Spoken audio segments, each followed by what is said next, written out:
En este video vamos a tratar de hacer dos cosas. En primer lugar, y utilizando esta imagen que es un resumen que yo les he hecho, vamos a repasar lo que en los anteriores videos hemos visto sobre la segunda operación del intelecto. Un breve resumen. Y en la siguiente imagen voy a tratar, abusando de la paciencia de ustedes, voy a tratar de presentarles las principales divisiones y subdivisiones que los autores escolásticos hacen acerca de las enunciaciones o juicios en las cuales expresamos lo verdadero y lo falso cuando hablamos o escribimos.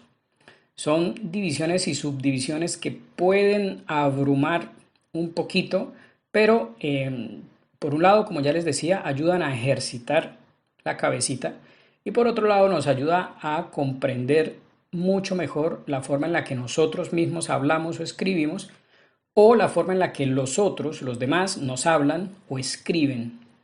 Entonces, en este primer cuadro tienen ustedes un resumen de lo que se ha dicho acerca de la segunda operación del intelecto. Esto lo tomo del genial libro del padre Josefo Gret, Elementos de filosofía aristotélico-tomista. Lastimosamente ese libro está en latín y no ha sido traducido, pero es una maravilla en lo que tiene que ver con definiciones y con divisiones. Realmente es una cosa genial. Entonces, ¿qué nos dice acá el padre? Vamos a pasar rápidamente por acá. De esto ya hemos hablado. Acerca del juicio, ¿qué es el juicio? Arriba ven ustedes, acto del intelecto por medio del cual se compone o se divide afirmando o negando. La esencia del juicio consiste en ser una sentencia, en la cual el intelecto, afirmando o negando la conveniencia o disconveniencia de dos conceptos, se pronuncia sobre la verdad. Por eso se dice que la verdad se da en el juicio. Requisitos, abajo dice requisitos 3, conocer el sujeto y el predicado, compararlos y tener una aprehensión de la conveniencia o disconveniencia. Recuerdan ustedes que hablábamos de que en un juicio se une un predicado con un sujeto. Entonces, claro, el primer requisito para poder emitir un juicio es conocer lo que significa el sujeto y conocer lo que significa el predicado, porque en el juicio los voy a unir o los voy a separar, los voy a componer o los voy a dividir por medio de una afirmación o de una negación. Entonces, pues obviamente tengo que saber de qué estoy hablando, cuáles son los conceptos que estoy utilizando, tengo que conocer el sujeto, la cosa de la que estoy hablando y también tengo que conocer el predicado, es decir, lo que estoy afirmando, lo que voy a decir acerca de este sujeto. Hoy en día se acostumbra mucho a hablar de lo que no se sabe, se falta, se peca contra este primer requisito. El segundo requisito, ya después de que usted ha conocido el sujeto y el predicado, los conceptos que va a unir o separar, pues el segundo requisito es realizar una comparación, realmente ver la conveniencia o disconveniencia de esos dos conceptos. Y de ahí surge el tercer movimiento o requisito para emitir un juicio, que es ver, aprender esa conveniencia o esa disconveniencia para poder emitir un juicio y decir Dios es omnipotente, el hombre es racional o Dios no es material. Conocer entonces los conceptos que voy a comparar, compararlos y aprender su conveniencia o disconveniencia. Al ladito dice la aprehensión de la predicabilidad, o sea, el tercer paso. Así se denomina el acto de aprehender la conveniencia o la disconveniencia. Aprehensión de la predicabilidad, es decir, darnos cuenta si ese predicado es efectivamente predicable o no de ese sujeto, es decir, si lo podemos decir o no de ese sujeto.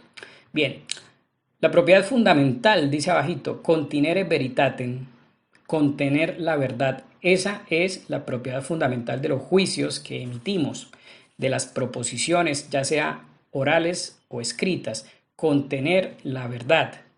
La verdad lógica se da en el juicio, al decir S es P, al componer un predicado con un sujeto o negar o dividir un predicado de un sujeto, estoy pretendiendo decir algo verdadero.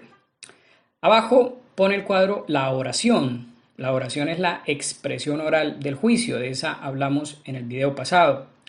En la división de la oración tenemos las perfectas y las imperfectas.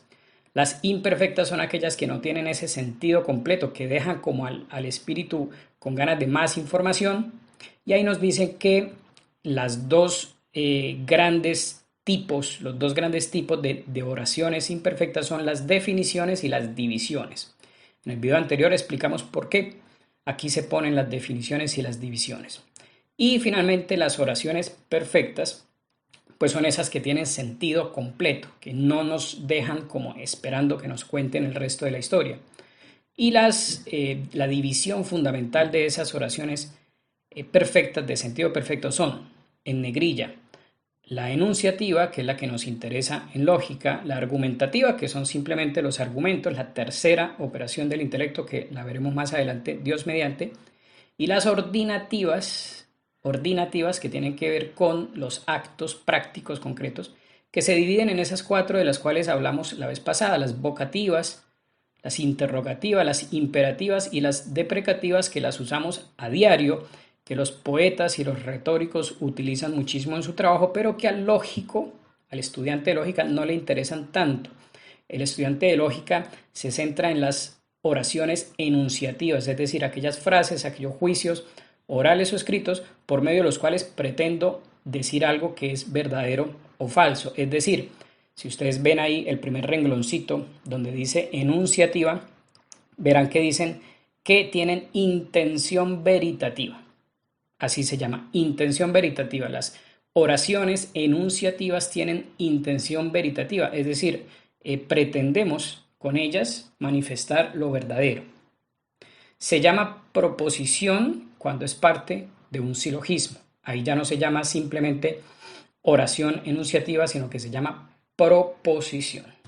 Bien, con esto terminamos como el pequeño resumen de lo que ya se ha dicho y pasamos a la siguiente imagen, donde vamos a tratar con la venia de ustedes de presentar la división de las oraciones enunciativas.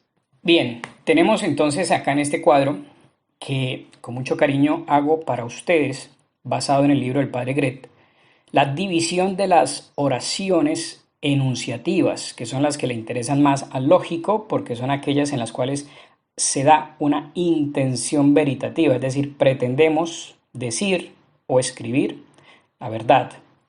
Entonces, fundamentalmente, a grandes rasgos, hay 5 maneras de dividir esas enunciaciones o tipos de enunciaciones veritativas. De arriba hacia abajo tienen ustedes en razón de la forma, en razón de la materia, en razón de la cantidad, en razón de la cualidad y en razón de su origen. Esos son los 5 grandes como criterios que podemos seguir a la hora de dividir las enunciaciones. Todo lo que nosotros decimos, todo lo que en este momento les estoy yo diciendo a ustedes, todo lo que podemos encontrar escrito en un libro, que cumplan con la condición de estar pretendiendo decir la verdad o la falsedad, la intención veritativa. Todo lo que podemos decir o leer o escribir está dividido, está incluido más bien en alguna de estos 5 grandes grupos. Entonces, en primer lugar, la más amplia, en razón de la forma. En razón de la forma, vamos a mirar en razón de la forma qué divisiones hay de las enunciaciones. Pero ¿cómo así que en razón de la forma? Pues sí, en la segunda operación del intelecto, que es el juicio, se puede hablar de forma y de materia. La materia vendrían siendo el sujeto y el predicado, que yo comparo para ver si convienen o no convienen, si los compongo o los divido, si hago una afirmación o una negación. Esa es la materia del juicio. Y la forma es precisamente esa afirmación o esa negación. La cópula, dice ahí, según la cópula es el verbo ser. Cuando yo digo Dios es omnipotente, la materia es el concepto Dios y el concepto de omnipotencia. Y la cópula, copular significa unir, la cópula es el verbo ser, que en este caso está uniendo el concepto de Dios como sujeto y el concepto de omnipotencia como predicado. Entonces la forma es esa cópula. En razón de la forma, entonces nuestros juicios, nuestras enunciaciones se dividen en categóricas e hipotéticas. Las categóricas son aquellas, digamos, como las más sencillas de todas. Son aquellas enunciaciones o juicios donde simplemente hacemos una predicación de un predicado a un sujeto. Predica P de S. Decimos Dios es omnipotente o el hombre es racional. Estamos haciendo una afirmación o una negación simples, un predicado y un sujeto. Esas categóricas, en razón de la forma, se dividen en afirmativas y negativas. Y pues las afirmativas son las que afirman el predicado del sujeto y las negativas son las que niegan el predicado del sujeto, es decir, composición y división. Las hipotéticas son aquellas donde ya no solamente se une un sujeto con un predicado, sino que lo que hay son proposiciones. Es decir, fíjense que aquí la materia ya no es el concepto del sujeto y el concepto del predicado, sino que la materia son proposiciones. Es decir, la cópula no está uniendo o separando un predicado de un sujeto, sino que la cópula está uniendo o separando proposiciones enteras. Nosotros, los seres humanos, cuando hablamos, no solamente decimos Dios es omnipotente, también utilizamos construcciones mucho más complejas donde en vez de un predicado unido a un sujeto, pues unimos frases enteras. Hacemos razonamientos complejos que son unidades de proposiciones. En las hipotéticas entonces tenemos las abiertamente hipotéticas, es decir, las que a simple vista se ve que son proposiciones unidas por la cópula, y son la copulativa, la disyuntiva, la conjuntiva y la condicional. Estas son como fáciles de ver cuando tú estás escuchando a alguien o leyendo algo y lanza una frase, una afirmación o una negación donde usa la partícula y. Entonces, Dios es omnipotente y tiene misericordia de los seres humanos. Ahí estamos ante una enunciación hipotética, abiertamente hipotética copulativa, para seguir el hilo de izquierda a derecha. En razón de la forma, decir Dios es omnipotente y tiene misericordia de los seres humanos sería una enunciación hipotética, abiertamente hipotética y copulativa. La disyuntiva es la que une con la cópula o. Dios es justo o misericordioso. Por ahí hubo hace un tiempo un debate en internet acerca de si Dios castigaba y se debatía en torno al concepto de justicia y misericordia, cómo se compaginan esas dos cualidades en Dios. Dios es justo y misericordioso, entonces cómo es el tema con los pecadores, cómo es el tema con los castigos. Entonces Dios es justo o misericordioso. Cuando emito juicios donde uso esa cópula o uniendo proposiciones, pues estoy utilizando una enunciación hipotética, abiertamente hipotética y disyuntiva. Bien, las conjuntivas son aquellas proposiciones, enunciaciones en las cuales queda claro que estoy tratando de decir que dos cosas no pueden decirse al mismo tiempo de un sujeto. Yo no puedo decir acerca de un sujeto que es justo y a la vez injusto. Entonces yo puedo afirmar que un sujeto o es injusto o es justo, pero no puede ser las dos cosas al mismo tiempo, dadas ciertas circunstancias. En ese caso estaría yo usando juicios o enunciaciones conjuntivos. Y finalmente los condicionales, que son los que usan la partícula sí. Si Dios existe, entonces tal y tal y tal. En esas enunciaciones o proposiciones condicionales, en realidad dice el padre Gret que estamos hablando ya casi que de un razonamiento, porque estoy poniendo una condición para que se dé una conclusión. Entonces ahí ya hay un cierto razonamiento. Sin embargo, él lo pone aquí dentro de las enunciaciones hipotéticas, abiertamente hipotéticas. Y dentro de las hipotéticas, pero que no se ve tan inmediatamente que estén varias proposiciones unidas, pues están las exclusivas, las exceptivas y las reduplicativas. Las exclusivas se caracterizan porque normalmente usan la palabra solo o solamente, como se dice, por ejemplo, que solamente Dios existe por sí mismo. Ahí estoy emitiendo un juicio donde aclaro que ese predicado solamente, exclusivamente, por eso se llaman proposiciones exclusivas. Estoy afirmando que ese predicado sola y únicamente le corresponde a ese sujeto. Las exceptivas, las segundas hacia abajo, las exceptivas son aquellas frases en las cuales tomo la extensión del sujeto. Recuerden ustedes las dos características de los conceptos, la comprensión y la extensión de las que hablamos en un video anterior. Tomo el sujeto y aclaro que hay alguna excepción dentro de la extensión de ese sujeto. Entonces yo puedo decir, por ejemplo, eh, todos los soldados, menos o a excepción del soldado Rodríguez, tienen permiso el fin de semana para ir a ver a su familia.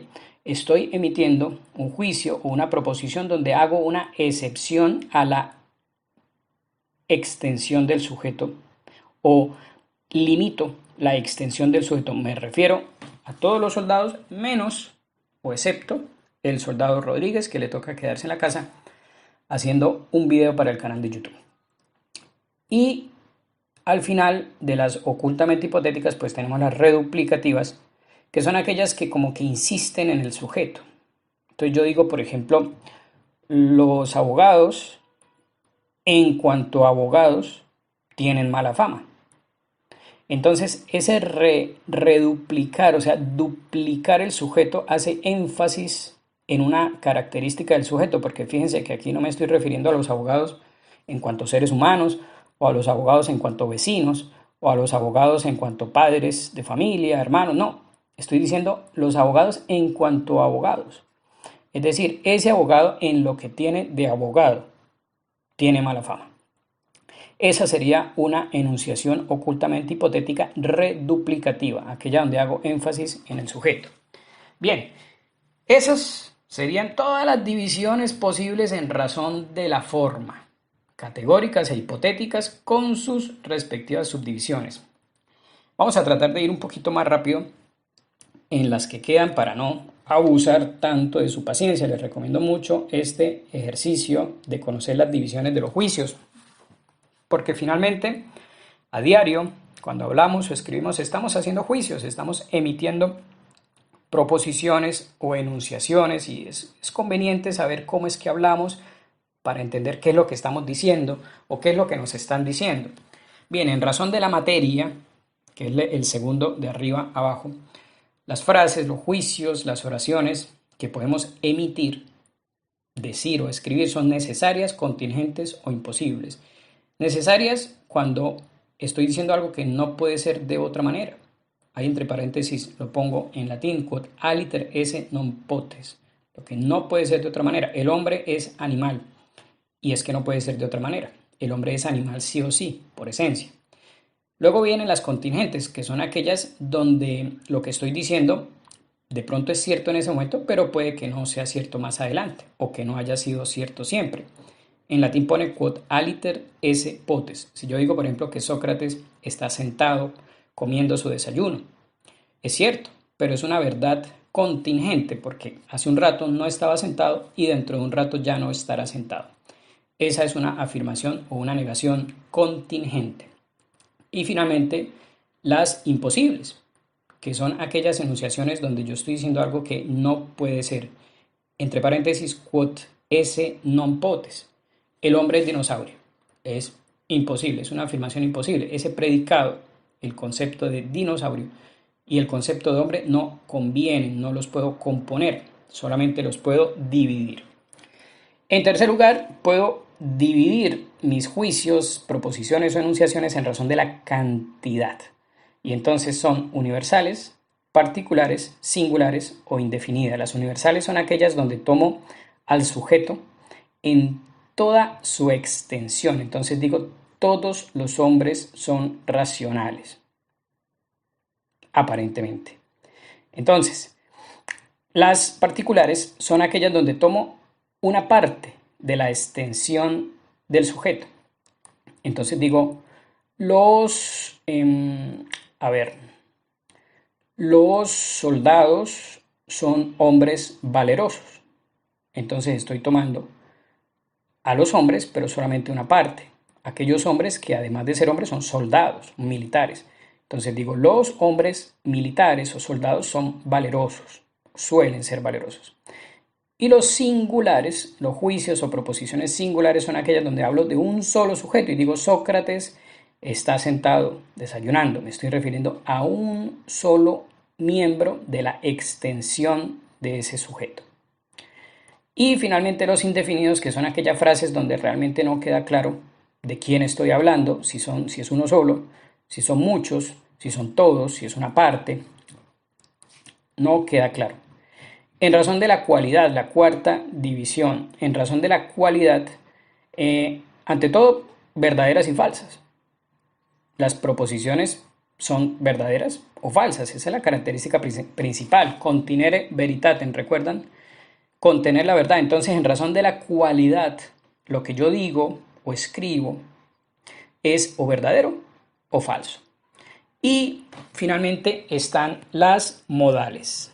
En las modales son aquellas enunciaciones o oraciones en las cuales explicitamos, dice ahí, se explicita el modo según el cual se predica el predicado del sujeto. Entonces digo que tal cosa es posible o que tal cosa es imposible y de esa manera como que doy más información. Las modales como que dan más información porque aparte de hacer la predicación y unir el predicado con el sujeto, explicitan además el modo en el cual se da esa predicación. En razón de su origen, finalmente, en razón de su origen, es decir, de dónde salen las cosas que digo o escribo, pueden ser analíticas, sintéticas, inmediatas o mediatas. Las analíticas son aquellas oraciones en las cuales la relación entre el predicado y el sujeto la conozco analizando, como dice su propio nombre, analizando el sujeto. Entonces, cuando yo analizo el concepto de triángulo, por ejemplo, y estudio ese concepto de triángulo, pues encuentro que el triángulo es una figura geométrica de tres lados cuya sumatoria de ángulos internos es igual a dos rectos. Entonces, analizando el solo concepto del sujeto, ya encuentro varios predicados. Y si los predico, si los uno en una oración, en una frase, pues estoy haciendo un juicio analítico.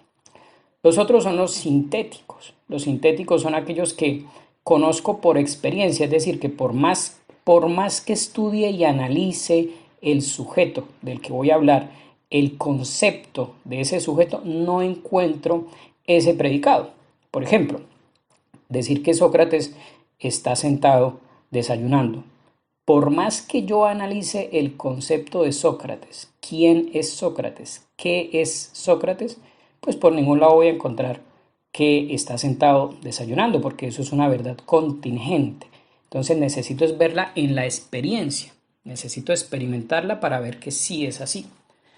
Luego están las oraciones o enunciaciones inmediatas, donde, como su nombre lo indica, al solo ver qué significa el sujeto y qué significa el predicado, inmediatamente comprendo que o convienen y los debo componer o se distinguen y los debo dividir en una enunciación negativa. Y las mediatas, las oraciones o enunciaciones mediatas son aquellas donde la relación entre el predicado y el sujeto, es decir, si el predicado sí lo puedo componer con ese sujeto porque le pertenece o por el contrario los tengo que separar, dividir en un juicio negativo, esa relación no la veo a simple vista, sino que tengo que hacer un proceso de razonamiento, ya sea a través de la experiencia o ya sea en una argumentación a través de un término medio, ¿sí? Es decir, un tercer concepto que me sirva de comparativo para saber si ese predicado le conviene a ese sujeto o no. Bien, gracias por la paciencia que han tenido al seguirme en este recorrido. Este tema de la división y la subdivisión de todos los juicios que podemos utilizar al hablar o al escribir, comprendo que es un tema un poquito árido, pero es útil para ejercitar la inteligencia y además es muy útil para saber lo que hablamos, lo que otros nos dicen, o lo que escribimos o lo que leemos que otros han escrito. Porque no es lo mismo emitir juicios copulativos, disyuntivos, condicionales, exclusivos, exceptivos, universales, particulares, necesarios, contingentes, modales, analíticos, sintéticos. Todo eso tiene sus consecuencias y cuando uno está analizando lo que alguien dijo o lo que alguien escribió, pues uno tiene que tener en cuenta qué es lo que está diciendo y cómo es que lo está diciendo para poder estudiar si eso es cierto o falso, porque no es lo mismo analizar la verdad, por ejemplo, de una afirmación de carácter necesaria a analizar la verdad de una afirmación de carácter contingente. No es lo mismo analizar lo que alguien ha dicho mediante una enunciación copulativa a analizar lo que alguien ha dicho mediante una afirmación o negación condicional. Entonces, todo esto que cuesta un poquito de trabajo y que hace doler un poquito la cabeza, a la larga tiene una utilidad tremenda, no solo para ejercitar la inteligencia en todas estas divisiones y subdivisiones, sino para aprender a conocer mejor lo que decimos y lo que nos dicen.